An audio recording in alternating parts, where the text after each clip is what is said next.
Hello everyone, welcome to our channel Bani updates. यहाँ पे आज हम बात करने वाले हैं 2024 के जेई मेंस के एग्ज़ामिनेशन में अगर आपने फॉर्म भरा है तो उसमें कितने मार्क्स आने चाहिए आपके, जो आप एनआईटी वगैरह में एडमिशन पा सकते हैं, या फिर कितना आपका कट ऑफ जाएगा। इस बारे में सारी ही बातों को अच्छे से इस वीडियो में हम चर्चा करेंगे। साथ ही साथ मैं आपको कैटेगरी वाइज बताऊँगी कि आपको अगर एनआईटी में सीएस या टॉप ब्रांचेस चाहिए तो आपके कितने मार्क्स होने चाहिए, या अगर आपको नॉर्मल ब्रांच भी चाहिए, सिर्फ एडमिशन चाहिए, उसके लिए कितने मार्क्स होने चाहिए। तो सारी ही बातों को हम इस वीडियो में चर्चा करने वाले हैं।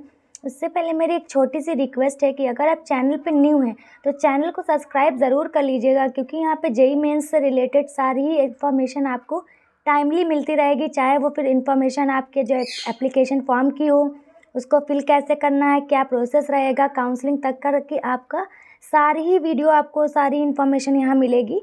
तो प्लीज़ चैनल को सब्सक्राइब करके ज़रूर रखिएगा। तो चलिए अब बात कर लेते हैं कि इस वीडियो में हम किन किन चीज़ों को कवर करने वाले हैं। तो सबसे पहले मैं बता दूं कि आपका जो एग्ज़ाम होगा वो 300 नंबर का होगा। उसमें आपके कितने मार्क्स आने चाहिए, जो आपको टॉप का एनआईटी मिल जाएगा, या आपके जो क्रैक करने के लिए, एलिजिबल होने के लिए, एडवांस के लिए आपको कितने मार्क्स चाहिए होंगे, सारी बातों को चर्चा करते हैं। तो चलिए मैं आपको यहाँ पे एक चीज़ दिखा देती हूँ। सबसे पहले मैं आपको बताना चाहूँगी कि कंपटीशन बहुत हाई है। क्यों? क्योंकि आप देखेंगे अगर 2023 में जो है 11,30,000 बच्चे बैठे थे, और उसके बाद जो हम बात करेंगे 2022 की, तो आपका करीबन 8 से 9 लाख बच्चा बैठा था एग्ज़ाम देने के लिए।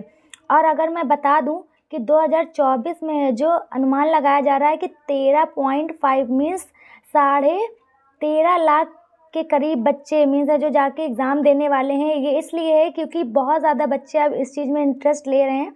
तो अगर हम आपको कट ऑफ की बात करें तो सबसे पहले मैं यहाँ पे आपको एक चीज़ दिखाना चाहूँगी। कंपैरिजन जो है 3 सालों का 2021 में अगर आप देखेंगे कि जनरल कैटेगरी के लोग जो हैं बच्चों के लिए 87.899224 गया। उसके बाद 1% और बढ़ गया 88.41213833।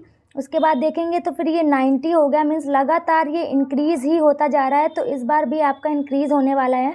उसके बाद अगर मैं बता दूँ ईडब्ल्यूएस का, तो आप इधर देखेंगे आगे यहाँ पे 66 पॉइंट है, फिर यहाँ पे 63 हो गया।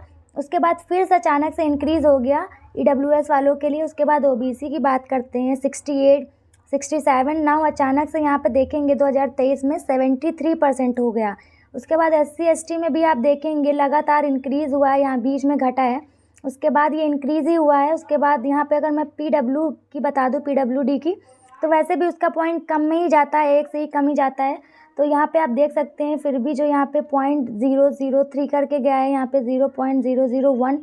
तो आप भी मान के चलिए। तो चलिए मैं आपको बता देती हूँ कि आपके कितने मिनिमम और कितने। तो सबसे पहले हम देख लेते हैं कि आपको जेई एडवांस में जाने के लिए मीन्स एलिजिबिलिटी के लिए कितना मार्क्स होना चाहिए। तब आपका 91.5 होना चाहिए मार्क्स। उसके बाद अगर मैं बात करूँ ईडब्ल्यूएस की, तो आपका 77 मार्क्स होना ही होना चाहिए। ओबीसी में 75%, एससी में 53% होना चाहिए, और एसटी में आपका 39।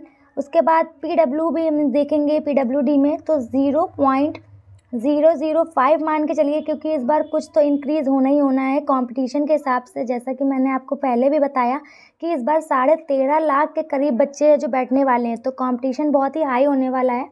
तो सबसे पहले मैं बता दूं कि अगर आपको अब एनआईटी चाहिए, एनआईटी के अंदर बता दूं मैं, मीन्स आपको मैं ये नहीं कहूँगी कि आपको टॉप का एनआईटी मिलेगा, बट मैं फिर भी एनआईटी के नंबर के लिए, एनआईटी में एडमिशन के लिए आपको कम से कम जनरल वालों को 80+20 मीन्स अगर आपको 80 से लेकर 20 तक मार्क्स लाने पड़ेंगे।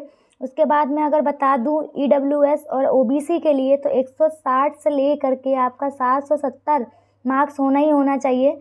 एसटी के लिए मैं बता दूं को आपका 140 होना चाहिए, और एससी वालों के लिए 155 मार्क्स होने चाहिए।